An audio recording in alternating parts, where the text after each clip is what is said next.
Hello everyone, December মাস আসলে সবার মাথায় প্ল্যানিং চলে পিকনিকের। তো আমরা একটা পিকনিক করে ফেললাম সেজ পিসমশুর বাসায় কাঠটলিতে, চট্টগ্রাম কাঠটলিতে। তো পিসমশু অনেকদিন ধরে আমাদেরকে বলতেছে ওনার বাসায় যাইতে। পিসমশু অনেক ফ্রিলি এবং ফ্রেন্ডলি আমাদের সাথে। উনি হঠাৎ করে প্ল্যানিং করলো অ্যান্ড সবাইকে নিমন্ত্রণ করে দিল। তো আমরাও চলে আসলাম দুপুর করে, যেহেতু দেখলে আগে বিরুতে আমি, দিদি, আমার জাল, আমরা বউরা প্রথমেই চলে আসলাম। হাঁস পাটি নিয়ে পিসমশুকে সবাই ধরেছে, দাদা বাবুরা, আমরা সবাই। তো পিসমশু হাঁসের সাথে দেশি মুরগি, ডিম, পোলাও বাড়তি করেছে। সবকিছুর পাশাপাশি আমরা বারবিকিউ করলাম। পিকনিকে বারবিকিউ না হলে সত্যিই মজা হয় না। যেহেতু সন্ধ্যায় বারবিকিউ প্ল্যানটা হলো, তো দুপুরবেলা সবকিছু ম্যারিনেট করে রেখে দিল। বাবুচি রান্না করতেছে, তাই আমরা ফ্রি এই টাইমটাতে সবাই বের হয়ে গেলাম ঘুরতে। তো আমরা প্রথমে গেলাম, একটা স্মৃতিশুট ছিল, এটা দেখলাম, ওইখানে কিছু ফটোশুট করে নিল ওরা সবাই। করার পর ওরা ঘাস পেয়ে দেখো বাচ্চা পাটিরা 3 জন বসে গেল ঘাসের উপরে, অনেক নাকি মজা।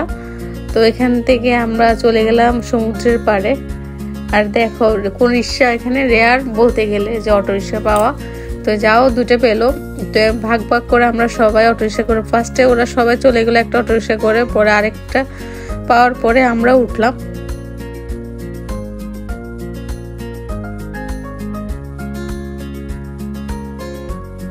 অটো নিয়ে আমরা চলে আসলাম কাঠটলির বারুণী স্নানঘাটে। এখান থেকে সমুদ্রের পাড়টা কাছেই খুব। তো সানসেট দেখার জন্য অনেক মানুষ এখানে এসেছে। তো ফ্রাইডেতে আমরা গেছি, তো প্রচুর মানুষ ছিল। আর এটা দেখে দেখা গেল ছোটখাটো সুন্দরবনের ছোঁয়া পাওয়া গেল এখানে। তারপর আমরা সবাই মিলে একটা সেলফি তুলে একটা স্মৃতি রেখে দিলাম যে আমরা এখানে সবাই আসছি। এরপর আরেকটা কাহিনী হলো, মামা ওদের বাচ্চাদের সবাইকে দেখাচ্ছে যে গাছে উঠে কিভাবে ছবি তুলতে হয়। ওনাকে ফলো করে সব বাচ্চারা উঠে গাছে ছবি তুললো।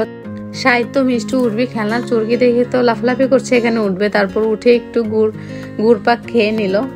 তারপর আমরা আস্তে আস্তে প্রায় সন্ধ্যা হয়ে গেল। আসার পর দেখলাম যে দাদা বাবুরা ওরা সবাই চলে আসছে এক এক করে। দেখো সবাই আসে, দেখা করছে, আসে দেখে বদ্দিরা যাচ্ছে মন্দির দেখতে। তো এখানে এসে দেখছি মিশুদীপের জামাই, উনি বসে বারবিকিউ রেডি করে নিচ্ছে, কয়লাটাকে জ্বালিয়ে নিচ্ছে আগে। পিসু কিভাবে দৌড়াচ্ছে, সাহিত্য উঠবে, ওরাও দাঁড়ায় দাঁড়ায় দেখতেছে। আর তোমরা তো সবাই লাইভে দেখেছো যে পার্টিতে আমরা কি মজা করলাম না করলাম। এখানে টিসিদীপের জামাই চলে আসলো।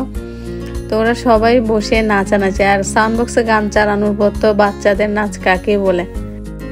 রুদ্রদা চিকেন বারবিকিউ করে দিচ্ছে, আর সবাই এক এক করে নিয়ে নিয়ে মজা করে খাচ্ছে, গানের তালে নাচতেছে। বলতে গেলে অনেক মজা হয়েছে সবাইকে নিয়ে। সব দাদা বাবুরাও চলে আসলো।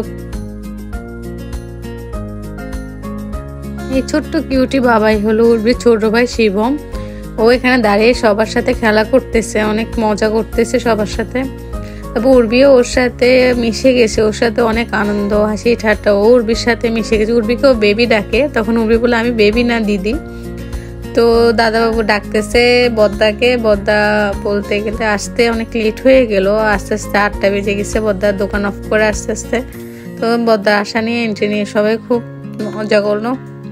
পোলাও, তারপর মুরগির মাংস, হাঁসের মাংস, ডিম বোনা, সবকিছু রান্না শেষ।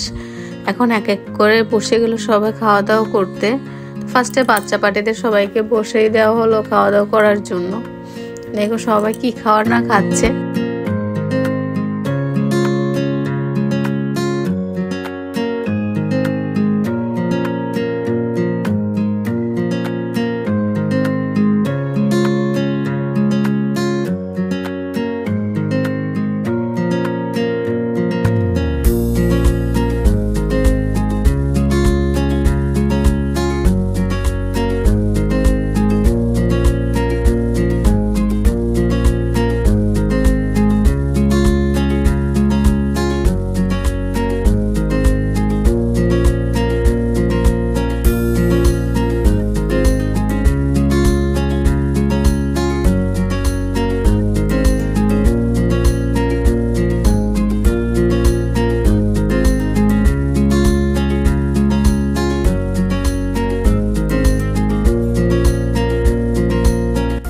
খাওয়া দাওয়া নিয়ে আমরা সবাই অনেক মজা করেছি, অনেক মজা করে সবাই খেয়েছে।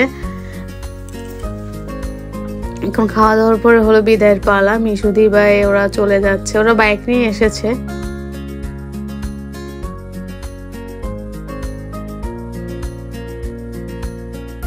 লাস্ট টাইম জেসি দিবার চলে যাবে, কালকে জেসি দিবার ব্রাইড আছে, 8টা বাজে আসতে হবে। তো এই মনে ইচ্ছা থাকলেও থাকতে পারেনি, তো আমরা সবাই বের হয়ে চলে আসলাম জেসি দিবে এগিয়ে দেওয়ার জন্য। আমরা সবাই আসলাম জেসি দিবার সাথে। তো বাচ্চারাও দেখো সবাই টুপি ক্যাপ সোয়েটার পরে আসছে, কারণ অনেক শীত পড়তেছিল তখন। আজকে পিকনিক ব্লগটা এইটুকু পর্যন্ত। সবাই ভালো থাকবেন, সুস্থ থাকবেন, আর আমাদের পিকনিকটা সবার কাছে কেমন লাগলো অবশ্যই কমেন্ট করে জানাবেন। অ্যান্ড টাটা সবাইকে। নেক্সট ব্লগে আবার দেখা হচ্ছে যে আমরা পরের দিন কি কি করলাম তা দেখার জন্য অবশ্যই আমার পেজটাকে ফলো করে রাখবেন।